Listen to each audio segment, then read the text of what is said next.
بسم اللہ الرحمن الرحیم۔ السلام علیکم بچوں۔ بیٹا آج ہم جماعت ناہم کا چھٹا سبق پنچایت کرنے جا رہے ہیں، جو کہ لکھا ہے منشی پریم چند نے۔ ٹھیک ہے، منشی پریم چند کے حوالے سے تھوڑا سا میں آپ کو واضح کرتی چلوں۔ منشی پریم چند جو ہیں، ان کا شمار اردو کے ناول نگار اور افسانہ نگار میں ہوتا ہے۔ آپ کا اصلی نام دھنپت رائے ہے، لیکن ادبی دنیا میں پریم چند کے نام سے مشہور ہیں۔ آپ 1880 میں ضلع بنارس کے ایک گاؤں ملئی میں پیدا ہوئے۔ آپ کے والد جو تھے منشی عجائب لال، یہ ڈاک خانے میں ملازم تھے۔ تو بیٹا آپ جانتے ہیں کہ ایک جو ڈاک خانے کا ملازم ہوتا ہے، اس میں خاص طور پہ جب وہاں پہ بھی آپ کلرک تھے، ڈاک خانے میں بھی کوئی آپ اعلیٰ افسر نہ تھے بلکہ کلرک تھے، تو آپ جانتے ہیں کہ کلرک کی کتنی تنخواہ ہوتی ہوگی۔ تو اس طرح سے یہ ثابت ہوتا ہے کہ منشی پریم چند جو تھے، انہوں نے انتہائی غریب گھرانے میں آنکھ کھولی۔ پھر اس پر مزید ستم جب آپ 7 سال کے تھے کہ والدہ کا انتقال ہو گیا۔ اس پر باپ نے پھر دوسری شادی کر لی۔ تو سوتیلی ماں کا سلوک ہمارے معاشرے میں بیٹا ہمیشہ سے معروف ہے کہ سوتیلی ماں کا سلوک جو تھا وہ کیسا ہوتا ہے۔ تو یہی صورتحال پریم چند کے ساتھ بھی تھی، ان کو سوتیلی والدہ کا سلوک دیکھنا پڑا۔ تو بیٹا آپ تقریباً 7-8 برس آپ نے فارسی پڑھی، اس کے بعد آپ نے انگریزی تعلیم شروع کی۔ ابھی بہت چھوٹی عمر تھی، یعنی 15 سال کی عمر تھی تو آپ کی شادی کر دی گئی۔ آپ کی شادی کے 1 سال کے بعد آپ کے والد کا انتقال ہو گیا۔ تو اس وقت آپ کہہ لیں کہ 8ویں جماعت میں آپ پڑھ رہے تھے جب والد کا انتقال ہوا۔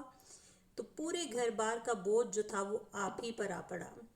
فکر معاش جو ہے اس نے آپ کو بہت زیادہ پریشان کیا، تو آپ نے اس کا حل یہ ڈھونڈا کہ آپ نے لڑکوں کو ٹیوٹر کے طور پر پڑھانا شروع کر دیا، اور پھر میٹرک پاس کرنے کے بعد محکمہ تعلیم میں ملازم ہو گئے۔ اس کے ساتھ ساتھ بیٹا آپ نے تعلیم بھی جاری رکھی۔ میٹرک کا امتحان بڑی مشکل سے آپ نے 1898 میں جو وہ پاس کیا۔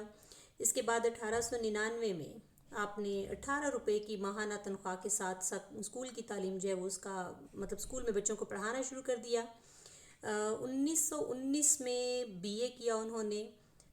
پھر اس کے بعد پریم چند نے کہہ لیں کہ ڈپٹی ذیلی انسپیکٹر آف اسکولوں کے طور پر بھی کام کیا۔ مالی جدوجہد کی زندگی جو ہے وہ آپ نے بسر کی۔ تو بیٹا ایک دفعہ ایسے بھی حالات تھے کہ کچھ کپڑے خریدنے کے لیے 2 روپے اور نصف روپے یعنی 2.5 روپے کا قرض لیا، اور اسے واپس ادا کرنے کے لیے آپ کو 3 سال کی طویل جدوجہد کرنا پڑی۔ بیٹا آپ نے 1919 میں الہ آباد یونیورسٹی سے جب BA کیا، اور اس کے بعد جب ملازمت شروع کر دی تو 1921 میں ملازمت سے بھی استعفیٰ دے دیا، اور مکمل طور پر پھر آپ علمی و ادبی کارناموں میں یعنی کاموں میں مشغول ہو گئے۔ 1836 میں آپ نے انجمن ترقی پسند مصنفین کے پہلے اجلاس کی صدارت کی مصنفین کے پہلے اجلاس کی صدارت کی، اور اسی سال بنارس میں وفات پائی۔ بیٹا آپ کا جو ہے تحریریں، آپ نے جو ادبی زندگی جو ہے اگر آپ کی اس پر نظر دوڑائی جائے تو آپ کا جو پہلا ناول تھا وہ تھا اسرار ما بعد۔ ٹھیک ہے، یہ رسالہ آواز خلق میں 18 اکتوبر 1903 کو شائع ہوا تھا۔ پھر اس کے بعد 1907 میں آپ کا جو دوسرا ناول تھا کیش نا، اس کے نام سے آپ نے لکھا، جو اب جو ہے وہ لوگوں کے پاس یہ نہیں پایا جاتا، یعنی اس کی جو ہے وہ موجودگی اب شاید ہی کسی پبلشر کے پاس وہ موجود ہو، یعنی اب وہ موجود نہیں ہے۔ ٹھیک ہے، اس کے بعد آپ نے 5 افسانوں کا مجموعہ سوز وطن کے نام سے 1908 میں جو کہ آپ کا منظر عام پر آیا، یعنی سوز وطن لکھا، جو کہ 1908 میں منظر عام پر آیا، جس میں آپ نے آزادی، حریت، غلامی اور بغاوت کے موضوعات کو چھیڑا۔ اس پر بیٹا سرکاری عذاب آیا تھا اور اسے ضبط کر کے جلا دیا گیا تھا، یعنی یہ جو آپ کا مجموعہ تھا اس کو جلا دیا گیا تھا۔ بیٹا آپ کے افسانوں میں آپ کے جو وطن کے ساتھ محبت اور وطن کے لوگوں کے ساتھ ان کو لے کر ان کے جو جذبات ہیں اس کے بہت خوبصورت رنگ پائے جاتے ہیں۔ شروع میں آپ نے مختصر افسانے لکھے، لیکن اس کے ساتھ ہی ناول نگاری میں ان کے قلم نے 4 چاند لگا دیے۔ انہوں نے ناول اور افسانے کے علاوہ چند ایک ڈرامے بھی لکھے اور قارئین کے دلوں پر گہرا اثر چھوڑا۔ قارئین نے ان کے افسانوں کو خوب سراہا، کیونکہ ان کے افسانوں نے حقیقت کی بہترین ترجمانی کی تھی۔ لیکن وہ کہتے ہیں نا کہ بیری ہوتی ہے تو پتھر بھی آتے ہیں، تو ان کے ساتھ بھی ایسا ہی ہوا کہ پسند کرنے والے بھی ضرور تھے لیکن اس کے ساتھ ساتھ تنقید کرنے والے بھی موجود تھے، یعنی ناقدین نے ان پر زبردست تنقید بھی کی تھی. ٹھیک ہے. تو بیٹا یہ پریم چند جو تھے ان کی کہہ لیں کہ افسانہ نگاری میں وہ سبھی عناصر ملتے ہیں جو کہ ان کے افسانوں کو روشن کرتے ہیں. ان کے یہاں جذبات نگاری کے ساتھ مقصدیت بھی ملتی ہے. انہوں نے چونکہ بیٹا دیہات کی زندگی کو بہت اچھی طرح دیکھا، کیونکہ دیہات میں کہ وہ پروردہ تھے تو دیہات میں پروان چڑھے، تو یہی وجہ ہے کہ انہوں نے وہاں کی جو زندگی تھی اس کو خوب اچھی طرح دیکھا بھی تھا، وہاں کے حالات کو پرکھا بھی تھا. تو یہی وجہ ہے کہ انہوں نے ان کے کرداروں کو بہترین الفاظ کے ساتھ پیش کیا اور ان کے مختلف مسائل سے جو دو چار ہونے کے بعد جو حالات پیش آتے ہیں نا، ان پر بھی بہت بھرپور انصاف کیا، یعنی اپنے قلم کے ساتھ ان سے بھرپور انصاف کیا. افسانے کی روح سے لے کر الفاظ کے انتخاب تک انہوں نے اردو ادب کو بہترین ذخیرہ دیا. چونکہ آپ ایک درد مند دل رکھتے تھے تو یہی وجہ ہے کہ ہر عہد کی تبدیلی کو بہت اچھی طرح آپ محسوس کرتے تھے اور پھر اس کی روح کو اپنے اندر سمو لیتے تھے اور اسی لہجے میں اپنے افسانوں کے ذریعے پھر ادبی دنیا میں گفتگو کرتے تھے.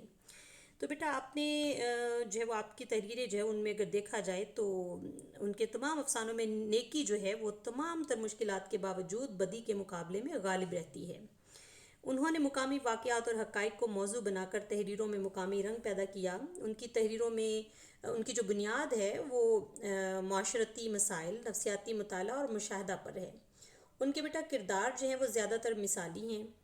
تو اگر دیکھا جائے تو انہوں نے ہر لحاظ سے جو ہے وہ ہر عمر اور پیشے کے متعلق کردار جو ہے وہ پیش کیے ہیں. آپ کے بیٹا افسانوں میں جو ہے وہ پریم بتیسی، پریم پچیسی، پریم بتیسی جو ہے یہ پریم بتیسی 1 اور نمبر 2 کے حساب سے یہ 2 آپ کے جو ہے وہ زیادہ اہم ہیں. پریم چالیسی بھی لکھی، زادرہ اور واردات، یہ بہت اہم جو ہے وہ آپ کے مجموعے ہیں. اس کے علاوہ انہوں نے ناول جو لکھے ہیں ان میں میدان عمل، بازار حسن اور گودان کو زیادہ شہرت ملی. بیٹا منشی عجائب لال جو تھے ان پر جو ہے وہ منشی پریم چند جو تھے ان پر جو ہے وہ انڈیا نے ایک ٹکٹ بھی بنایا تھا جو کہ 1980 میں جاری کیا گیا تھا. ٹھیک ہے. یہ ٹکٹ جو ہوتا ہے بیٹا خط پر لگایا جاتا ہے، جو کہ آپ بخوبی جانتے ہیں. یہ پہلے زمانے میں جب خط لکھے جاتے تھے تو اس کے اوپر ٹکٹ لگایا جاتا تھا جس کی ایک قیمت ہوتی تھی. بیٹا یہ مختصر سا تعارف تھوڑا سا مختصر الفاظ میں کہ مصنف جو ہیں منشی پریم چند، عمر آپ کی ہے 56 سال، مقامی نام جو تھا وہ آپ کا دھنپت رائے سری واستو تھا. پیدائش آپ کی 31 جولائی 1880 کو ہوئی. اور کہاں ہوئی؟ ملئی جو ہے یہ شمال مغربی صوبہ ہے برطانوی ہند میں. وفات آپ کی 18 اکتوبر 1936 کو ہوئی تھی. پیشے کے لحاظ سے اگر دیکھا جائے تو آپ ناول نگار، افسانہ نگار اور انشائیہ نگار ہیں. زبان آپ کی اردو اور ہندی، ان دونوں زبانوں پہ عبور حاصل تھا آپ کو. ٹھیک ہے. اس کے ساتھ ساتھ قومیت جو تھی وہ آپ کی برطانوی ہند تھی. شریک حیات آپ کی جو ہے وہ شیوا رانی دیوی.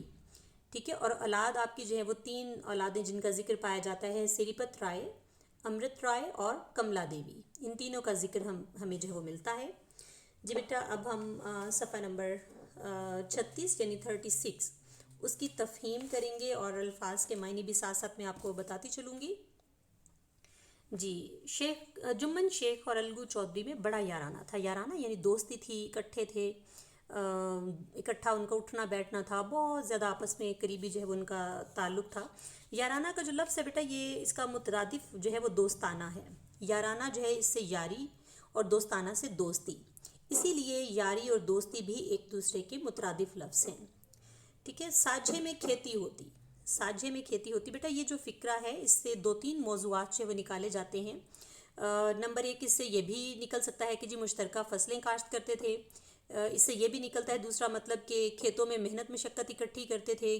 جس کے کھیت کو پانی کی زیادہ ضرورت ہوتی پہلے وہاں پانی لگاتے، جس کی زمین پہلے نمبر پر آتی تھی دونوں مل کر پہلے اس کو کاشت کر لیتے تھے، یعنی پہلے جو ہے وہ پک جاتی تھی جب تو اس کو مل کر کاشت کر لیتے.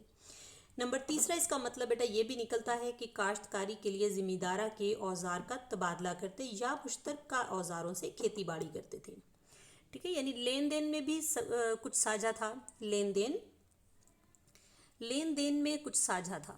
یعنی لین دین کہتے ہیں کہ یہاں پہ اس کو بیٹا یہاں پہ بطور اسم استعمال کیا گیا ہے. مراد جو ہے یہاں پہ کاروبار، یعنی مصنف کہنا چاہتے ہیں کہ شیخ جمن اور الگو چودھری کی کاروبار میں بھی تھوڑی بہت شراکت تھی، یعنی اس میں بھی کاروبار میں بھی ان کا مل جل کر وہ کرتے تھے. ٹھیک ہے، ایک کو دوسرے پر کامل اعتماد تھا، کامل یعنی مکمل، یعنی ایک کو دوسرے پر مکمل بھروسہ، یعنی دونوں کو ایک دوسرے پر مکمل بھروسہ تھا۔ یہی وجہ ہے کہ جمن جب حج کرنے گئے تو اپنا گھر الگو کو سونپ گئے، یعنی جو دوست تھا ان کا اس کو سونپ گئے، یعنی جو دوست ہے ان کا جو الگو۔ ٹھیک ہے بیٹا، یہ جو کہانی ہے پنچایت، یہ دو دوستوں کے حوالے سے یہ کہانی ہے، یہاں پہ جو جن کا ذکر ہو رہا ہے شروع میں ہی، جمن شیخ اور الگو چودھری۔ اس میں بیٹا ایک چیز واضح طور پر بتائی گئی ہے کہ کس طرح سے دونوں دوست ایک دوسرے پر بھروسہ کرتے تھے، لیکن جب بات آتی ہے حق اور انصاف کی تو پھر جو ہے وہ حق اور انصاف سے ہی فیصلہ کرنا چاہیے، یعنی کبھی بھی حق اور انصاف کے راستے سے ہٹنا نہیں چاہیے، بلکہ اسی کے مطابق فیصلہ کرنا چاہیے، چاہے پھر اس میں رشتہ داری کیوں نہ آ جائے، چاہے اس میں دوست احباب کیوں نہ آ جائیں، لیکن یاری دوستی اور دوست احباب کو ایک طرف رکھ کر، رشتہ داری کو ایک طرف رکھ کر انصاف پر مبنی فیصلہ کرنا چاہیے۔ تو جی بیٹا واپس چلتے کہ جب حج کرنے گئے تو اپنا گھر الگو کو سونپ گئے، اور الگو جب باہر جاتے تو جمن پر اپنا گھر چھوڑ دیتے، یعنی کہتے ہیں کہ اپنا مال و متاع یعنی بیوی بچے جو ہے وہ کسی کی نگہبانی میں دے کر کہیں جانا، یہ گھر بار چھوڑنا یا گھر سونپنا کے حوالے سے، یعنی جب کہتے ہیں کہ جیسے کہ جب جمن حج کرنے گئے تھے تو ظاہری سی بات ہے کہ گھر کے پیچھے ذمہ داریاں ہوتی ہیں کہ کس طرح سے گھر کو سنبھالنا ہے، گھر والوں کی ضروریات پوری کرنی ہے، تو اس میں ضرورت ہوتی ہے کہ کوئی ایسا انسان جو کہ گھر والوں کے لیے سارا ساز و سامان مہیا کرے۔ تو یہی وجہ ہے کہ جمن جو ہے چونکہ ان کو اتنا بھروسہ تھا اپنے دوست پر، تو کہ وہ ان کو بھروسہ تھا کہ ان کا دوست جو ہے وہ ان کی غیر موجودگی میں ان کے گھر کو اچھی طرح سے سنبھال سکتا ہے، یعنی اتنا وہ بھروسہ کرتے تھے کہ کہیں کوئی وہ غلط حرکت نہیں کرے گا کسی کے ساتھ بھی، تو وہ پھر ان کو اپنا گھر سونپ گئے۔ اور الگو جب کہیں جاتے تھے تو وہ بھی ایسا ہی کرتے تھے، وہ بھی جمن کے سپرد کر جاتے تھے۔ تو ان کی دوستی کا آغاز اگر دیکھا جائے تو کب ہوا، کہ ان کی دوستی کا آغاز کہتے ہیں اسی زمانہ میں ہوا جب دونوں لڑکے جمن کے پدر بزرگوار، پدر کہتے ہیں والد کو، بزرگوار شیخ جمراتی جو ہے یہ بیٹا جمن کے والد کا نام ہے، یعنی پدر جو ہے یہ بیٹا یہ فارسی کا لفظ ہے جس کے معنی باپ یا والد، بزرگوار کہتے ہیں محترم کو، پدر بزرگوار یعنی محترم والد، روبرو یعنی آمنے سامنے، زانوِ ادب طے کرنا، زانوِ ادب طے کرنا یعنی ادب سے بیٹھنا، احترام کے ساتھ بیٹھنا، شاگردی میں ہونا، روبرو کہتے ہیں آمنے سامنے، طے کرنا یعنی بچھانا، نیچے رکھنا، زانو کہتے ہیں گھٹنے کو، تو بیٹا یعنی اس سے مراد کے گھٹنے نیچے ٹیک کر ادب کے ساتھ بیٹھنا، یعنی ان کا جب یہ جو دونوں لڑکے ہیں جمن کے والد کے پاس جب پڑھ رہے تھے تو تب ہی یہ ان دونوں کی دوستی جو ہے وہ ہو چکی تھی، کیونکہ دونوں جو ہے وہ جمن جب اپنے والد کے پاس پڑھتے تھے اور شیخ جمراتی کے پاس، تو الگو بھی انہی کے پاس پڑھتے تھے اور بڑا احترام ان کا کرتے تھے۔ ان کے الگو نے استاد کی بہت خدمت کی، یعنی الگو جو تھے وہ بہت استاد کے فرما بردار تھے، خدمت کرتے تھے، خوب رکابیاں مانجھی، رکابیاں کہتے ہیں بیٹا پلیٹیں، مانجنا یعنی دھونا، رگڑ رگڑ کر دھونا، رکابیاں مانجنا یعنی پلیٹیں دھونا، ان کے خوب پیالے دھوئے، ان کا حقہ دم نہ لینے پاتا تھا، یعنی حقہ دم نہ لینے پاتا یعنی حقہ ختم نہ ہونے پاتا، یعنی حقہ بجھنے نہ پاتا۔ بیٹا اس سے مراد کے وہ الگو جو تھے انہوں نے بہت زیادہ جو ہے وہ اپنے استاد کی خدمت کی تھی۔ پرانے دور میں بیٹا ایسے ہوتا تھا کہ جو طالب علم ہوتے تھے وہ اساتذہ کے گھروں میں جا کر گھر کے جو ہے وہ کام کاج باقاعدہ کیا کرتے تھے، گھروں کی صفائی کر دینا، جھاڑو پونچھا لگا دینا، برتن دھونا، یا استاد کے پاؤں دبانا، ٹانگیں دبانا، یہ سارے کام جو ہے پرانے ادوار میں طلباء کیا کرتے تھے، اور وہ سمجھتے تھے کہ اس طرح سے اگر ہم تعظیم کریں گے تو ہمیں جو ہے وہ زیادہ علم حاصل ہوگا۔ ان کے باپ جو تھے وہ پرانی وضع کے آدمی تھے، پرانی وضع یعنی پرانے طور اتوار کے، تو تعلیم کے مقابلے میں انہیں استاد کی خدمت پر زیادہ بھروسہ تھا۔ وہ کہا کرتے تھے کہ استاد کی دعا چاہیے، جو کچھ ہوتا ہے فیض سے ہوتا ہے، اور اگر الگو پر استاد کے فیض یا دعاؤں کا اثر نہ ہوا تو اسے تسکین تھی کہ تحصیل علم کا کوئی دقیقہ اس نے فروغ داشت نہیں کیا، یعنی وہ ان کا یہ کہنا تھا کہ چونکہ استاد جو تھے وہ پرانے دور کے ہی تھے تو تعلیم کے مقابلے میں وہ یہ کہتے کہ پڑھنا لکھنا جو اس سے انسان کچھ نہیں سیکھتا، بلکہ سیکھتا ہے تو استاد کی خدمت سے، تو جو کچھ بھی چاہیے ہوتا ہے جب استاد کی دعا ساتھ ہوتی ہے تو اللہ پاک سب کچھ نواز دیتے ہیں۔ یہاں پر جو ہے بیٹا دو موضوعات کا جو ہے وہ ایک طرح یہاں پیدا ہوتا ہے۔ پہلے تو یہ کہ پرانے لوگ جو ہیں وہ اپنی اولاد کو استاد کی خدمت کا درس دیتے تھے، وہ ہمیشہ استاد کی خوشی کو ترجیح دیتے تھے اور اولاد کو نصیحت کرتے تھے کہ استاد سے دعا لینا۔ ان کا عقیدہ تھا کہ جو کچھ ہوتا ہے وہ فیض سے ہوتا ہے، فیض سے مراد یعنی روحانی تعلق، یعنی جس میں انسان کرامات کے ذریعے کامیابی کی منازل طے کرتا ہے یا منازل سیکھتا ہے. ٹھیک ہے. دوسرا اس کا جو ہے وہ یہاں پہ مصنف جو ہیں وہ تنقید کرنا چاہتے ہیں کہ استاد اور شاگرد کا تعلق خالصتاً تعلیمی ہے. استاد کو چاہیے کہ بچوں کی تمام تر توجہ تعلیم پر مبذول کروائے. اگر وہ اپنی ذاتی ضروریات میں طالب علم کا قیمتی وقت لگواتا ہے تو یہ معلم کے پیشہ کو زیب نہیں دیتا. لیکن کہتے ہیں کہ اگر الگو جو تھا اس پر اگر استاد کے فیض یا دعاؤں کا اثر نہ ہوا تو اسے تسکین تھی کہ تحصیل علم کا کوئی دقیقہ اس نے فروغ گزاشت نہ کیا. علم اس کی تقدیر میں ہی نہ تھا. یعنی الگو جو ہے وہ اس طرح سے علم حاصل نہیں کر سکے، لیکن اس کے باوجود انہیں تسلی تھی، ان کے دل کو تسکین تھی. تسکین ہونا یعنی تسلی ہونا، یقین ہونا. دقیقہ یعنی لمحہ، ذرا بھر، معمولی. فروغ گزاشت کرنا یعنی درگزر کرنا، چھوڑنا، لاپرواہی برتنا. یعنی انہیں جو تھا یہ اس بات کی تسلی یا اس بات کا اطمینان تھا کہ انہوں نے کوئی کسر نہیں چھوڑی، یعنی انہوں نے کوئی معمولی غفلت بھی نہیں برتی، یعنی اپنے لحاظ سے انہوں نے بھرپور کوشش کی ہے. بیٹا مصنف نے جو ہے وہ سبق میں جو کردار ہمارے سامنے متعارف کروائے ہیں ان میں جمن شیخ ہے، الگو چودھری ہے، خالہ اماں، بی فہمین، رام دھن مصر، شیخ جمعراتی، چودھرائن، سمجھو سیٹھ، سیٹھانی اور گوڈر شاہ. اس میں بیٹا پنچایت کے حوالے سے، پنچایت بیٹا آپ کے علم میں ہے کہ ابھی بھی کچھ جو پرانے جو سوچ کے جو مالک لوگ ہیں، پرانی سوچ کے جو گاؤں دیہات سے جن کا تعلق ہے، وہاں پر ابھی بھی پنچایت منعقد کی جاتی ہے، جہاں پر پنچایت کہتے ہیں نا بیٹا کہ ایسی مجلس جہاں جو ہے وہ قانون کے بغیر یعنی خود سے ہی اپنے طور پر فیصلے کیے جاتے ہیں. تو بیٹا یہ ابھی بھی پنچایت جو ہے وہ ہوتی ہے جس میں فیصلے لوگ کرتے ہیں، لیکن قانون سے وہ بالا تر ہو کر یہ سارے فیصلے کرتے ہیں. تو اس لیے اس کے جو ہے وہ شہروں میں اس کی جو ہے وہ کوئی اس کی ممانعت کی جاتی ہے، کیونکہ وہاں پہ پھر فیصلے جو ہوتے ہیں نا وہ پھر قانون سے جب بالا تر ہو کر کیے جاتے ہیں تو زیادتی بھی ہو جاتی ہے.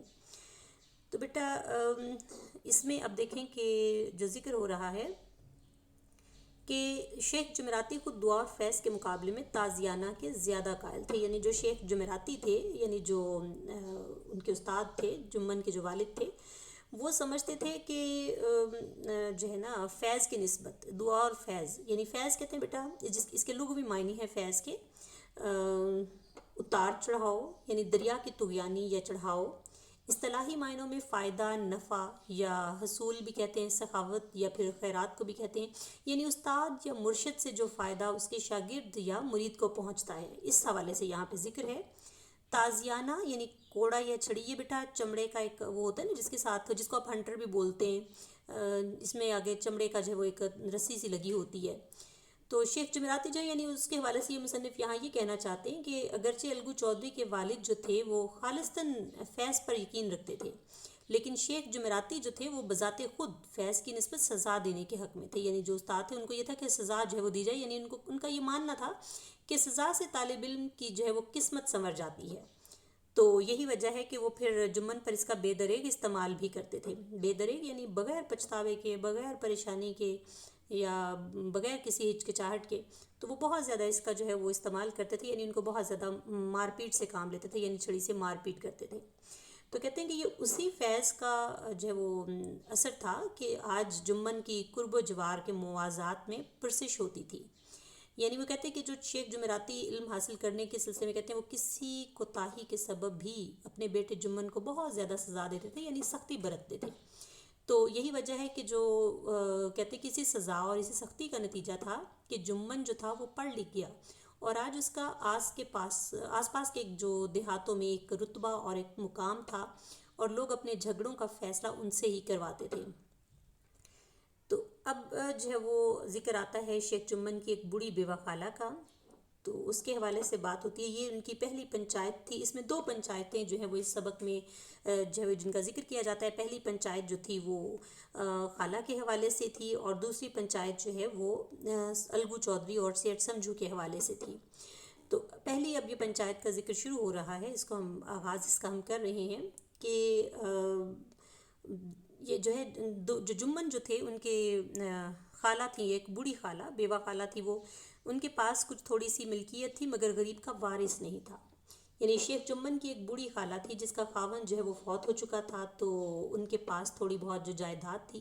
یعنی مصنف کہنا چاہتے ہیں کہ جمن کی جو خالہ ہے ان کی ملکیت میں کچھ زمین تھی، لیکن کیا ہے کہ خالہ جو تھیں وہ بے اولاد تھیں، خاوند اس کا مر چکا تھا، تو اس زمین کا چونکہ کوئی وارث نہیں تھا، تو اب جمن جو تھے وہ سمجھتے تھے کہ ان کے دل میں یہ لالچ اور خیال پیدا ہوا کہ کسی طرح سے یہ جائیداد حاصل کر لی جائے، کیونکہ خالہ نے کسی نہ کسی کو تو دینی ہی ہے، تو ہم یہ حاصل کر لیتے ہیں۔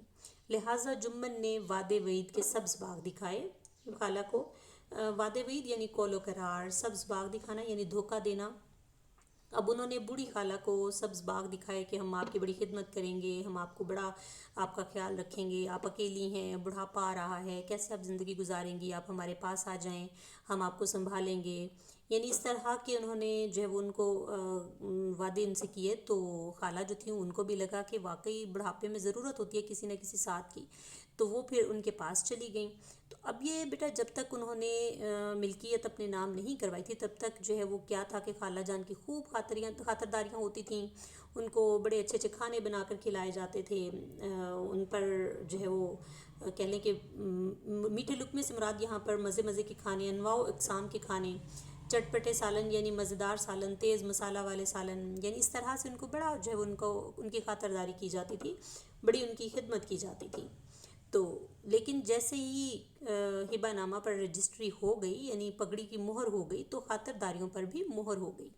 یعنی جیسے ہی ان کی جو ہے وہ جائیداد ہبہ نامہ یعنی کہتے کہ ایسا عمل جس میں کوئی شخص اپنی غیر منقولہ جائیداد بغیر کسی معاوضہ کے کسی دوسرے شخص کی ملکیت میں دے دیتا ہے، ایسی دستاویز جس میں تحفے میں دی گئی غیر منقولہ جائیداد کا اندراج کیا جاتا ہے، تو رجسٹری ہونا کہتے ہیں ایسا عمل جس میں قانونی طور پر زمین کی ملکیت ایک شخص سے دوسرے شخص کے نام منتقل ہوتی ہے۔ تو جب یہ ساری بیٹا جائیداد جو ہے جب ان کے نام منتقل ہو گئی، تو سارا کچھ جو ہے وہ بدل گیا، حالات جو ہیں وہ بالکل تبدیل ہو گئے۔ پگڑی کی مہر ہوتے، پگڑی کہتے ہیں بیٹا اتھارٹی، یعنی مطلوبہ اتھارٹی کی مہر، جیسے کہ کہہ لیں پٹواری یا تحصیلدار یا پھر ڈپٹی کمشنر۔ پگڑی کی مہر یعنی زمین کے ٹرانسفر ہونے کی دستاویزات جو ہیں اس پر متعلقہ اتھارٹی کی مہر۔ پگڑی کی مہر ہونا سے مراد ہے کہ زمین کی ملکیت ٹرانسفر ہونا یا پھر رجسٹری ہونا، ٹھیک ہے۔ مہر ہونا یعنی سمٹنا، لپیٹ لینا، یعنی خاطرداریوں پر بھی مہر ہو گئی، یعنی خاطر تواضع جو تھی وہ بھی ختم ہو گئی۔ یعنی جمن جو تھا اس نے زمین کی رجسٹری ہونے سے پہلے زمین کے لالچ میں اپنی خالہ کی جو خاطر مدارت وہ کرتا تھا، وہ جائیداد اپنے نام کروانے تک تھی۔ جیسے ہی جائیداد ان کے نام ہو گئی، تو بوڑھی خالہ کی جو خاطر مدارت اور آؤ بھگت تھی وہ بھی ختم ہو گئی۔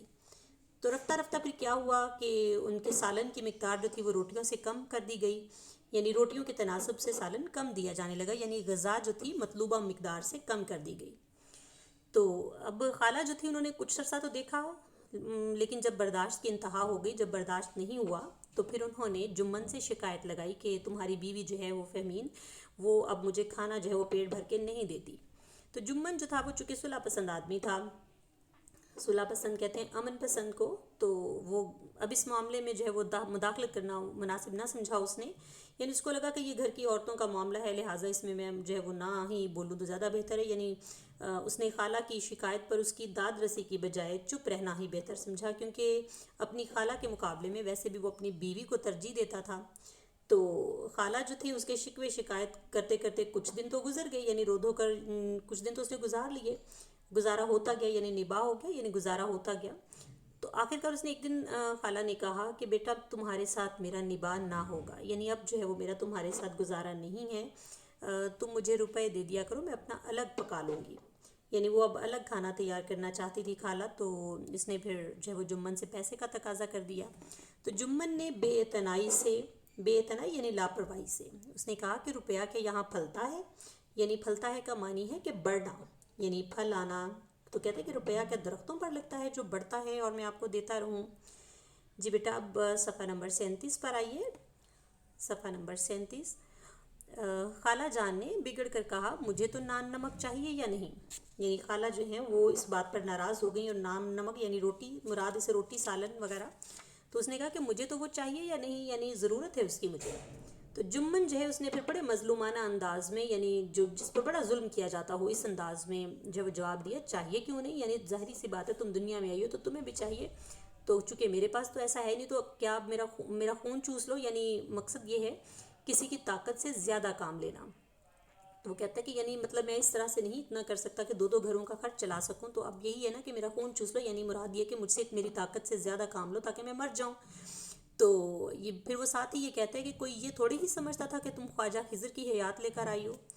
خواجہ خضر کی حیات یعنی مراد جو ہے وہ لمبی عمر یا عمر دراز۔ تو اب جو ہے یہ بیٹا بات آن پڑی خالہ کے مرنے کی، تو خالہ جان جو ہے وہ اپنے مرنے کی بات بالکل نہیں سن سکتی تھیں، وہ جامے سے باہر ہو گئیں، یعنی جامے سے باہر ہونا یعنی غصے ہونا، آپے سے باہر ہونا۔ تو انہوں نے پنچایت کی دھمکی دے دی، ٹھیک ہے۔ اب انہوں نے پنچایت یعنی جرگا کے پنچوں کی کمیٹی، جو کہ جھگڑا رفع کرنے کے لیے کمیٹی بنائی جاتی ہے، تو اس پر جو ہے وہ جمن ہنسے، اور وفات ایسی ہنسی جو کہ شکاری کے لبوں پر ہرن کو جال کی طرف جاتے ہوئے دیکھ کر نظر آتی، یعنی ایک شکاری ہوتا ہے نا جس نے ایک جال پھیلایا ہوتا ہے، جو کہ جس پر اس کو ہوتا ہے کہ ہرن جو ہے وہ اس کے شکار ہو جائے گا، تو اب شکار کرنے کے لیے، لیکن جب ہرن خود بخود جو ہے وہ جال کی طرف جانا شروع ہو جائے تو وہ اس پر شکاری جو وہ بڑا خوش ہوتا ہے کہ یعنی یہ جو ہے وہ خود سے ہی جو ہے وہ آ چکی ہے، اس کے دام میں آ چکا ہے، لہٰذا اس کو محنت کرنے کی ضرورت نہیں ہے۔ تو اس کو بھی یہی لگا جمن کو کہ خالہ جو پنچایت کی دھمکی دے رہی ہے تو لے جائے پنچایت کی طرف بات، کیونکہ اس کو پتہ ہے کہ جو ہے اس طرح سے فیصلہ اسی کے حق میں ہوگا، تو لہٰذا وہ کہتے ہیں کہ بے شک معاملہ پنچایت میں لے جاؤ، کیونکہ میں بھی یہ دن رات کا وبال یعنی دن رات کا جو جھگڑا ہے وہ پسند نہیں کرتا۔ بیٹا یہ جو پیراگراف اگلا ہے، پنچایت کی صدا کس کے حق میں اٹھے گی، یہ کافی اہم پیراگراف ہے، اب ہم اس کے حوالے سے پڑھنے جا رہے ہیں۔ پنچایت کی صدا کس کے حق میں اٹھے گی؟ اب یہ اس میں بیٹا یہ دیکھیں کہ ایک بات میں واضح کروں کہ جو منشی پریم چند کی جو تحریروں کی جو بنیاد ہے وہ معاشرتی مسائل اور کہہ لیں کہ نفسیاتی مطالعہ اور مشاہدہ پر ہے، تو انہوں نے اپنے افسانوں میں مزدوروں اور کسانوں اور نچلے طبقے کے مسائل کو جو لکھا ہے اسی حوالے سے یہاں پہ ذکر کرتے ہیں۔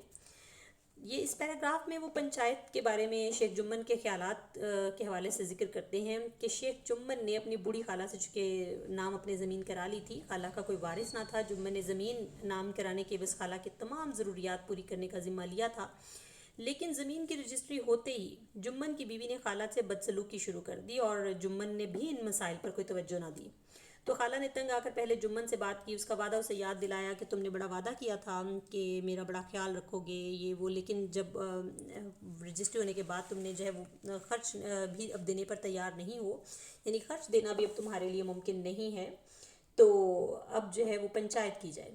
تو جمن جو ہے وہ خوش تھا، کیونکہ اس کو پتہ تھا کہ اس کے جو ہے وہ خلاف کوئی نہیں جائے گا، یعنی پنچایت میں اگر کوئی بیٹھتے ہیں تو کوئی بھی اس کے خلاف فیصلہ نہیں دے سکتا، کیونکہ ارد گرد کے جتنے بھی جو علاقے تھے، قصبے تھے، ان سب میں اس کی جو وہ بڑی پرسش ہوتی تھی، تو کوئی شخص بھی ایسا نہ تھا کہ جس پر جمن کے احسانات نہ ہوں، لہٰذا کوئی یہ جرت نہیں کر سکتا تھا کہ وہ جمن کے خلاف بول سکے، یعنی کہہ لیں کہ جس کی لاٹھی اس کی بھینس والی مثال صادر تھی۔ یہ بھی سچ ہے، کہتے ہیں نا کہ جس کے پاس طاقت اور اثر و رسوخ ہوتا ہے وہ کمزوروں کو تگنی کا ناچ نچا دیتا ہے، اسی لیے جمن جو تھا وہ پورے اعتماد تھا کہ پنچایت کا فیصلہ یقیناً اسی کے حق میں ہوگا، لیکن مصنف اس کے برعکس بتانا چاہتا ہے کہ حق و صداقت اور پنچ کی مسند کے تقدس کے سامنے اپنا یا پرایا کوئی نہیں ہوتا۔ پنچ جو ہوتا ہے وہ انصاف پر ہی فیصلہ کرتا ہے، اور اسے ایسا کرنا بھی چاہیے تاکہ معاشرے کی جڑیں مضبوط رہیں۔ تو لہٰذا اب وہ سمجھتا تھا کہ آسمان کے فرشتے تو پنچایت کرنے آئیں گے نہیں، تو لہٰذا جو ہے وہ جو بھی یہ ہوگا سارے جو ہے وہ کوئی بھی اس کے حوالے سے وہ اچھی طرح سے جانتا تھا کہ کوئی بھی اس کے خلاف نہیں جائے گا۔ بیٹا یہ اگلا جو پیراگراف ہے یہ بھی کافی اہم ہے، جو اس کے بعد کئی روز جو ہے وہ بوڑھی خالہ لکڑی لیے آس پاس کے گاؤں کے چکر لگاتی رہیں، کمر جھک کر کمان ہوگی، یہ پیراگراف بھی کافی اہم ہے۔ اس میں دیکھیں واضح کرتے ہیں کہ جب یہ دونوں جو آپس میں دوست تھے اس کے حوالے سے ذکر کرتے ہیں کہ دونوں ہی دوستی اور دشمنی دونوں رشتے جو ہیں وہ نہایت دیانتداری سے نبھائے جاتے ہیں۔ تو شیخ جمن اور الگو چودھری جو ہے جو کہ اس افسانے کے مرکزی کردار ہیں، تو اس حوالے سے دونوں کی بات ہو رہی ہے کہ اس کے متعلق جو وہ جمن کو بالکل بھی کوئی خوف نہیں تھا، کہ وہ جانتا تھا کہ کوئی جو ہے وہ ایسا نہیں ہے جو کہ اس کے خلاف جا سکے یا اس کے خلاف جا کے فیصلہ کر سکے۔ تو یہی وجہ ہے کہ جب زمین ہتھیانے کے بعد جب جمن شیخ نے اپنی بوڑھی خالہ اور اس کی ضروریات کو نظر انداز کرنا شروع کیا، تو اس مقصد کے لیے وہ کئی دن تک، یعنی خالہ نے پھر پنچایت کے سامنے جب وہ مسئلہ رکھنے کی بات کی تو اس مقصد کے لیے وہ کئی دن تک اپنے آس پاس کے گاؤں کے چکر لگاتی رہی تاکہ لوگوں کو اپنی مظلومیت سے آگاہ کر سکے۔ وہ بقول شاعر کہتے ہیں نا کہ ظلم سہنا بھی تو ظالم کی حمایت ٹھہری، خاموشی بھی تو ہوئی پشت پناہی کی طرح۔ تو یہاں مصنف لکھتے ہیں کہ ساری کوشش میں بوڑھی خالہ کی جو کمر تھی وہ جھک کر کمان کی طرح ہو گئی، یعنی بڑھاپے کی وجہ سے 2 قدم چلنا بھی مشکل تھا۔ مگر جب سچ اور جھوٹ کا معاملہ پیش آ ہی گیا تھا تو اس کا فیصلہ ہونا بھی ضروری تھا۔ اسی لیے بوڑھی خالہ نے آس پاس کے لوگوں کو سچ بات سے آگاہ کیا۔ دوسری طرف شیخ جمن جو تھے ان کا بھی اپنے چونکہ آس پاس کے گاؤں پر خاصا رعب تھا، تو یہی وجہ ہے کہ قرب و جوار میں کوئی بھی ایسا نہیں تھا کہ جس پر جمن کا احسان نہ ہو۔ پھر اسے اپنی منطق، دلیل اور اپنی بات پر بھی مکمل بھروسہ تھا۔ یہ یقین بھی تھا کہ کوئی بھی اس کے خلاف بات نہیں کر سکتا، اس لیے وہ کسی کے سامنے بھی فریاد کرنے نہیں گیا۔ تو فیصلہ کے وقت جو ہے وہ اس کو یقین تھا کہ اسے ہی حمایت ملے گی، لیکن پنچایت کا فیصلہ چونکہ انصاف کے تقاضوں کو مد نظر رکھتے ہوئے خالہ کے حق میں دے دیا گیا جو ہے، تو اسی لیے جو ہے وہ کہتے ہیں یہ اس لیے دیا گیا کیونکہ کہتے ہیں نا حق و باطل کے مقابلے میں جیت ہمیشہ حق کی ہوتی ہے۔ تو بیٹا یہ جب وہ خالہ جو ہے وہ ہر طرف جاتی تھی، لیکن جمن جو ہے وہ چونکہ اس کو پتہ تھا کہ کوئی بھی اس کے خلاف جو ہے وہ نہیں جائے گا، تو یہی وجہ ہے کہ وہ بڑا مطمئن تھا۔ یہ اگلا پیراگراف جو ہے وہ بھی کافی امپورٹنٹ ہے۔ بوڑھی خالہ نے اپنی دانست میں تو گریہ زاری کرنے میں کوئی کسر نہ اٹھا رکھی تھی۔ دانست یعنی اپنے حق میں، گریہ زاری یعنی رونا دھونا۔ بیٹا یہ پیراگراف بھی کافی اہم ہے کہ یہاں پہ ذکر ہو رہا ہے کہ جو اس کی جو آہوزاری تھی، یعنی اس کا جو رونا دھونا تھا وہ بیکار تھا۔ بوڑھی خالہ نے کہتے ہیں کہ اپنی طرف سے تو کوشش بھرپور کی کہ وہ لوگوں کے پاس جا جا کے ان کو قائل کرتی تھی۔ بیچاری نے پوری کوشش کر لی، سب کے سامنے رو پیٹ کر دیکھ لیا، لیکن اس کی بدقسمتی تھی کہ کوئی بھی اس کی طرف متوجہ نہ ہوا، یعنی اس کی جو آہوزاری تھی، جو اس کا رونا دھونا تھا وہ بیکار جا رہا تھا۔ سب کے سامنے جو ہے وہ رونا دھونا بیکار جا رہا تھا۔ لوگ جو تھے انہوں نے بوڑھی عورت کی باتوں کو اس قابل ہی نہ سمجھا کہ اس کی داد رسی ہو سکتی ہے۔ کوئی سن کے ہوں ہاں کر کے ٹال دیتا تو کوئی الٹا اس کے زخموں پر نمک چھڑکتا۔ ہمارے یہاں بیٹا عام طور پر لوگ دوسروں کے مسائل میں الجھنے سے بچتے ہیں، تو دوسری طرف یہ رویہ بھی عام ہے کہ جب وہ کسی شخص کو مصیبت میں دیکھتے ہیں تو اپنا غبار جو ہے وہ بھی نکالنے کی کوشش کرتے ہیں۔ تو لہٰذا جب خالہ ہر طرف سے مایوس ہو گئی تو شیخ چمن کے دوست الگو کے پاس پہنچی اور پھر وہاں جو اپنی لاٹھی تھی اس نے اس کو ایک طرف پٹک دیا، یعنی خالہ نے اپنی اس کو لاٹھی پٹک کر پھر اسے بھی اپنی کہانی سنائی، اور اس کو جو ہے وہ کہانی سنا کے اس کو بھی پنچایت میں آنے کے لیے کہا کہ الگو جو ہے وہ پنچایت میں اس کی طرف سے بیٹھے۔ یہ خالہ کے موقف کی سچائی تھی کہ جس نے یہ نہ دیکھا کہ الگو جو ہے یہ شیخ جمن کا دوست ہے اور وہ اس کے ساتھ حق میں فیصلہ دے سکتا ہے، لیکن اس کو کیا تھا کہ خالہ کو یقین تھا کہ سچائی جو ہے وہ ہمیشہ جیتا کرتی ہے۔ اس لیے پھر اس نے بھی جو ہے وہ لاٹھی پٹک کر ذرا سانس لے کر اس نے کہا کہ بیٹا تم بھی گھڑی بھر کو میری پنچایت میں چلے آنا۔ تو الگو جو تھے وہ بے رخی سے بولے کہ مجھے بلا کر کیا کرو گی؟ گاؤں کے آدمی تو آئیں گے ہی، یعنی جتنے آدمی تم نے بلائے ہیں گاؤں کے وہ تو آئیں گے، لہٰذا مجھے بلاؤ نہ بلاؤ، مجھے بلا کر کیا کرو گی؟ تو اس نے جو ہے وہ مطلب اس کو کہا کہ میں خالہ نے ہانپ کر یعنی کہا، یعنی بڑا جو ہے وہ کہہ لیں کہ سانس لے کر، یعنی جو ہے اس نے کہا تھک کر جو سانس لینا، اس طرح سے اس نے کہا، پھولی ہوئی سانس کے ساتھ کہہ لیں کہ اس نے کہا کہ میں تو سب کے کان میں اپنی فریاد یعنی فریاد سب کے کان میں ڈال رہی ہوں، یعنی میں نے سب کو سنائی ہے اپنی دکھی کہانی۔ اب کوئی آتا ہے یا نہیں آتا تو یہ تو اللہ ہی جانتا ہے، یعنی کس کے دل میں کیا ہے کس کے دل میں کیا نہیں تو یہ اللہ ہی جانتا ہے۔ تو الگو نے جواب دیا یوں آنے کو میں بھی آ جاؤں مگر پنچایت میں منہ نہ کھولوں گا۔ اب اس نے یہ کہا کہ مطلب اگر تم بلاتی ہو تو میں بظاہر تمہیں آ بھی سکتا ہوں، آنے کو آ بھی جاؤں، لیکن میں پنچایت میں منہ نہیں کھولوں گا، یعنی پنچایت میں کوئی بھی بات نہیں کروں گا۔ تو اس پر خالہ نے حیرت سے پوچھا کیوں بیٹا؟ یعنی خالہ کو بڑی حیرانگی ہوئی کہ پنچایت میں بھی آئے گا اور بات بھی نہیں کرے گا، تو یہ کیا بات ہوئی بھلا؟ تو اس نے پوچھا جب کہ مطلب کیوں بیٹا؟ تو الگو نے پیچھا چھڑانے کے لیے، پیچھا چھڑانا یعنی جان چھڑانا، تو اس نے کہا کہ پیچھا چھڑانے کے لیے کہا اب اس کا کیا جواب، یعنی میں تمہاری اس بات کا کیا جواب دوں؟ کیا تم نہیں جانتی کہ جمن ایک تو اپنی طبیعت کی بات ہے اور دوسری بات کہ جمن میرے پرانے دوست ہیں، اس سے میں بگاڑ نہیں سکتا، یعنی اس سے تعلقات خراب نہیں کر سکتا۔ تو خالہ نے طاق کر نشانہ مارا، بیٹا کیا بگاڑ کے ڈر سے ایمان کی بات نہ کہو گی؟ یعنی اگر تمہیں یہ لگتا ہے کہ تعلقات خراب ہو جائیں گے تو کیا تم سچ اور حق کی بات نہیں کہو گے؟ تو اس پر جو ہے وہ پھر شام کو مطلب ایمان کی بات تک ہو گئی تو اس پر الگو جو تھے وہ تھوڑے سے خاموش ہو گئے. یعنی الگو جو تھے ان کو سمجھ نہیں آ رہی تھی کہ اب مطلب میں کیا اس کا جو ہے وہ جواب نہ دوں، کیونکہ حق اور ایمان کی بات جو ہے وہ تو سب کے لیے ایک جیسی، وہاں پر جو ہے وہ کوئی دوست احباب یا رشتہ داری نہیں ہوتی. شام کو ایک پیڑ کے نیچے پنچایت بیٹھی، ٹاٹ بچھا ہوا تھا. یعنی شام کے وقت جو ہے وہ پنچایت بیٹھی، ٹاٹ بچھا ہوا تھا یعنی زمین پر جو کپڑا بچھایا جاتا ہے وہ، تاکہ جو ہے وہ بیٹھ کر، جس کے اوپر بیٹھ کر بات کی جائے. حقہ پانی کا بھی انتظام تھا، یعنی مہمانوں کی مہمان نوازی کا انتظام موجود تھا. اور یہ سب جو ہے یہ شیخ جمن کی مہمان نوازی تھی. یعنی شیخ جمن جو تھے یہ ان کی طرف سے سارا انتظام کیا گیا تھا. وہ خود الگو چودھری کے ساتھ دور بیٹھے حقہ پی رہے تھے. تو جب پنچایت پوری بیٹھ گئی تو بڑی بی نے حاضرین کو، یعنی جتنے بھی لوگ وہاں موجود تھے، ان کو مخاطب کیا. جی بیٹا، آپ صفحہ نمبر 38 پر آتے ہیں.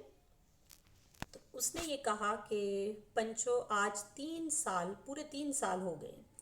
یعنی اس نے اس بات پر جو ہے وہ کہا کہ 3 سال ہو گئے. یہ بیٹا پیراگراف بھی کافی اہم ہے. اس کا بھی میں مختصراً آپ کو اس کی تفہیم بتا دیتی ہوں کہ اس پیراگراف میں جو ہے وہ افائے عہد کو اہمیت دی گئی ہے. یعنی وعدے کو افا کرنا یہ اہم ہے ہمارے لیے کہ معاشرتی زندگی کے جو معاملات ہوتے ہیں نا وہ وعدوں پر ہی چلتے ہیں. تو فرد کے ساتھ اور جماعت کے ساتھ، قوم کے ساتھ، ملک کے ملکوں کے ساتھ کیے ہوئے عہد یا وعدے ہی ان کے درمیان موجود تعلقات کی بقا کے ضامن ہوتے ہیں. تو اگر کوئی بھی فریق وعدہ خلافی کرتا ہے تو اس کے اور دوسرے فریق کے معاملات گڑبڑ ہو جاتے ہیں. تو یہی وجہ ہے کہ جو اس نے وعدہ کیا تھا شیخ جمن نے، تو جب اس نے وہ وعدہ پورا نہ کیا تو اس نے سارا قصہ اس نے وہاں سنایا کہ اس نے مجھے جو ہے وہ کہا تھا کہ اس نے وعدہ خلافی کی ہے. یعنی اس نے پہلے مجھ سے وعدہ کیا تھا کہ وہ زندگی بھر مجھے کھانا، کپڑا اور رہائش فراہم کرے گا، لیکن وہ اپنے وعدے پر پورا نہیں اترا. حالانکہ حضور پاک صلی اللہ علیہ وآلہ وسلم کا ارشاد ہے، جس کا عہد نہیں اس کا ایمان نہیں.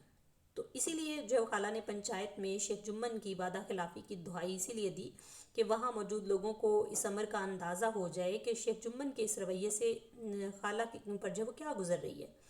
تو خالہ نے اس امر کی بھی وضاحت کی کہ میں نے جو ہے وہ 6 مہینے تو کسی نہ کسی طرح رو دھو کے گزار دیے، لیکن اب ہر وقت کا رونا میرے لیے ناقابل برداشت ہو گیا ہے. یعنی وہ بتاتی کہ مجھے اب اتنا بھی جو ہے وہ کھانا نہیں ملتا کہ میں پیٹ بھر سکوں، اور میرا کوئی اور سہارا تو ہے نہیں، بیوہ ہوں اور اس قابل بھی نہیں کہ اپنا مسئلہ عدالت لے کر جاؤں. پولیس اور کچہری کے چکر میں پڑنے کی نہ تو میری عمر ہے، نہ ہی میری بساط ہے، یعنی حیثیت نہیں ہے ایسی. تو کہتی ہے کہ میرے لیے تو یہی ممکن تھا کہ میں آپ لوگوں کے سامنے اپنا دکھڑا رہوں، اپنا مسئلہ بیان کروں، اور تم لوگ کوئی جو ہے وہ مل جل کر ایسا راستہ نکالو جس پر پھر میں چل سکوں، یعنی ہمارے لیے دونوں کے لیے آسانی ہو. تو کہتی ہے کہ اگر تو تم لوگ دیکھو کہ میری غلطی ہے تو میں سزا بھگتنے کے لیے تیار ہوں، مجھے سزا دو. اور اگر جمن غلطی پر ہے تو اسے سمجھاؤ کہ کیوں ایک بیوہ کی بد دعا لیتا ہے، یعنی دوسرے کی بد دعا نہیں لینی چاہیے. یعنی جو ہے وہ نہ پھر ایسے میری جو ہے وہ بد دعا لے، یعنی میں بیوہ خاتون ہوں تو میری بد دعا نہ لے. جب دل دکھے گا تو دکھی دل سے، بے شک انسان منہ سے کچھ بھی نہ نکالے، لیکن جب دل دکھتا ہے تو دل سے نکلی ہوئی جو آہ ہوتی ہے وہ عرش تک جاتی ہے اور عرش کو ہلا دیتی ہے. تو خالہ نے پنچایت میں آ کر بڑے تحمل کے ساتھ اپنا موقف جو تھا وہ پیش کیا، اور شیخ جمن کو برا بھلا کہنے کی بجائے عاجزانہ انداز اختیار کیا کہ وہ کیوں بیوہ کی جو ہے وہ بد دعا لیتا ہے، یعنی بے کس اور لاچار عورت کی جو ہے وہ بد دعا لیتا ہے. تو اس پر جو تھے وہ رام دھن مصر بولے، جمن میاں پنچ کسے بدتے ہو. پنچ یعنی جو کہ فیصلہ کرنے والا منصف. پنچ کسے بدتے ہو یعنی پنچ کسے مقرر کرتے ہو، ابھی سے طے کر لو، یعنی ابھی فیصلہ کر لو. تو جمن نے حاضرین پر ایک اڑتی ہوئی نگاہ ڈالی، یعنی اڑتی ہوئی نگاہ یعنی پرندوں والی طائرانہ نگاہ ڈالی، اور دلیرانہ انداز سے کہا، یعنی بڑے بہادر انداز سے کہا، مجھے جو ہے وہ مطلب عذر نہیں. یعنی وہ کہتے ہیں کہ خالہ جسے بھی پنچ بنائے مجھے عذر نہیں ہے. عذر نہیں یعنی اعتراض نہیں. تو کہتے ہیں کہ خالہ جسے مرضی پنچ مقرر کر لے، مجھے کوئی اعتراض نہیں ہے. تو اس پر جو تھا خالہ نے چلا کر کہا، ارے اللہ کے بندے، تو پنچوں کے نام کیوں نہیں بتا دیتا، یعنی جو ہے وہ تم نام تو بتا دو، یعنی پنچ تو اپنے مقرر کر لو.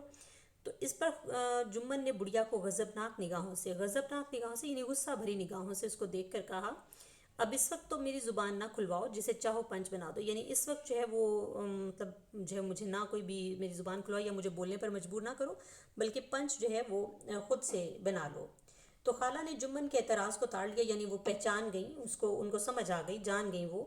تو وہ بولیں کہ بیٹا خدا سے ڈر، میرے لیے کوئی اپنا ایمان نہ بیچے گا.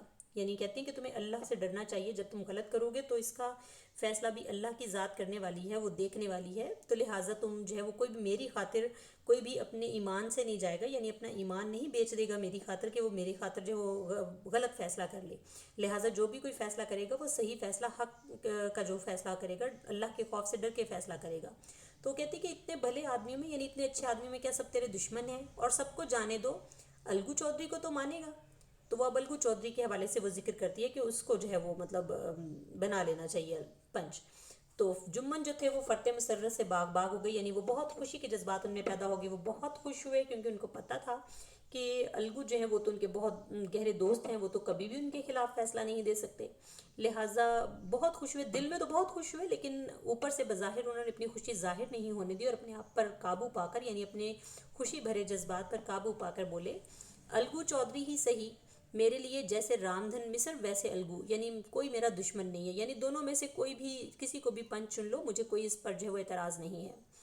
الگو جو تھے وہ بغلیں جھانکنے لگے، یعنی الگو جو تھے اب وہ پریشان ہو گئے تھے، شرمندہ بھی ہو رہے تھے کہ اب میں کیا کروں گا، یعنی ان کو سمجھ نہیں آ رہی تھی کہ اب اس پر کیا فیصلہ وہ کریں۔ تو چونکہ وہ اس جھمیلے میں بھی نہیں پھنسنا چاہتے تھے، جھمیلہ یعنی جو ہے جھگڑا فساد، لہٰذا انہوں نے معترضانہ انداز میں، معترضانہ یعنی اعتراض کرنے والے انداز میں جو ہے وہ کہا، بوڑھی ماں تم جانتی ہو کہ میری اور جمن کی گاڑی دوستی ہے، گاڑی یعنی بہت گہری دوستی ہے۔ تو اب جو ہے مطلب اس پر خالہ نے پھر جواب دیا کہ بیٹا دوستی کے لیے کوئی اپنا ایمان نہیں بیچتا، یعنی تم یہ مت سوچو کہ تمہاری دوستی اس کے ساتھ ہے یا میں تمہاری کچھ نہیں لگتی، بلکہ تم نے وہ فیصلہ کرنا ہے جو کہ اللہ کے حکم سے ہوگا، یعنی پنچ کا حکم اللہ کا حکم ہوتا ہے، یعنی پنچ جو ہوتا ہے وہ بات کرتا ہے جو کہ اللہ کے مطابق ہوتی ہے، لہٰذا تم نے مجھے یا اسے تھوڑی دیکھنا ہے، تم نے تو اللہ کے حکم سے فیصلہ کرنا ہے۔ تو کہتے ہیں پنچ کے منہ سے جو بات نکلتی ہے وہ اللہ کی طرف سے نکلتی ہے، یعنی اس کو جو ہے وہ ساری بات وہ کرنی ہوتی ہے جس جو اللہ کے حکم سے ہوتی ہے، یعنی صحیح حق اور سچ پر مبنی بات کرنی ہوتی ہے۔ تو الگو چودھری نے کہا، شیخ جمن ہم اور تم پرانے دوست ہیں، جب ضرورت پڑی تم نے میری مدد کی، اور ہم سے بھی جو بن پڑا یعنی جو بھی ہو سکا تو تمہاری خدمت میں کرتے آئے ہیں، مگر اس وقت نہ تم ہمارے دوست ہو اور نہ ہم تمہارے دوست، یہ انصاف اور ایمان کا معاملہ ہے۔ خالہ جان نے پنچوں سے اپنا حال کہہ سنایا، تم کو بھی جو کچھ کہنا ہو کہو۔ تو اب یہ بیٹا جمن جو تھے انہوں نے جب یہ دیکھا کہ الگو چودھری کو پنچ مقرر کیا گیا تو وہ تو بڑے خوش تھے دل سے، لیکن جو الگو چودھری جو تھے وہ پریشان بھی تھے، لیکن خالہ کے احساس دلانے پہ کہ دوستی یاری یا پھر میرا جو رشتہ ہے وہ کوئی اہم نہیں ہے، اہم ہے تو حق اور سچ کی بات۔ تو اس پر الگو چودھری نے پھر جو ہے وہ کہا کہ شیخ جمن کو مخاطب کرتے ہوئے کہا کہ اگرچہ ہم تم پرانے دوست ہیں، یعنی تم میرے بہت گہرے دوست ہو، جب بھی مجھے ضرورت پڑی تم نے میری مدد کی ہے، اور جب بھی تمہیں جو ہے وہ ضرورت پڑی ہے تو میں نے بھی جو کوئی کمی نہیں چھوڑی اپنی طرف سے، لیکن اس وقت جو ہے اس وقت نہ تم ہمارے دوست ہو اور نہ ہی ہم تمہارے دوست ہیں، یہاں پر ہم جو بھی بات کریں گے انصاف اور ایمان کے حوالے سے کریں گے۔ تو خالہ جان جو اس نے تو اپنی ساری اپنی دل کی بات پنچوں کو کیا سنائی ہے، تو لیکن ایک طرف کی بات سن کر کبھی بھی فیصلہ نہیں ہوتا، لہٰذا تم بھی اپنی بات سناؤ، تمہارے دل میں کیا ہے، تمہیں بھی جو کچھ کہنا ہے وہ کہو تاکہ ہم پھر اس کے مطابق فیصلہ کر سکیں۔ بیٹا آج کے لیے اتنا ہی کافی ہے، بقیہ ہم انشاءاللہ نیکسٹ لیکچر میں کریں گے، ٹھیک ہے؟ تب تک کے لیے